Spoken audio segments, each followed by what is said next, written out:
Have you ever wondered why we suffer? Could there be a divine purpose behind our trials? Picture a furnace, stoked and glowing, its intense heat molding and refining.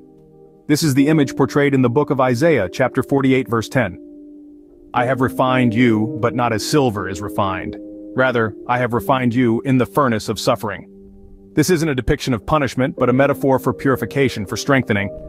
Just as a blacksmith uses a furnace to remove impurities from metal, so too, it is suggested, does life's furnace of suffering serve to refine us.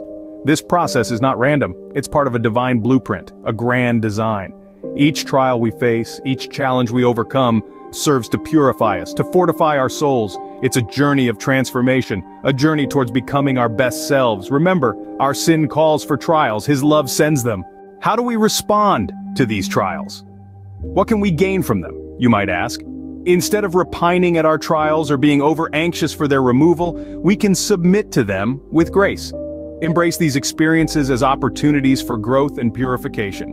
Remember, it is divine love that prepares the furnace, kindles the flame, and brings us into it.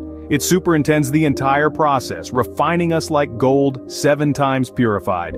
But more importantly, remember that Jesus is with us in these trials. He is watching over the process, regulating the heat, and waiting to deliver us when the time is right. He is preparing us for fresh manifestations of His glory and fitting us for larger communications of His love. So, take heart. Nothing can hurt you while Jesus is near you, and He is never nearer to you than when you are in the furnace. What comes out of this furnace of suffering? What is truly valuable that we obtain?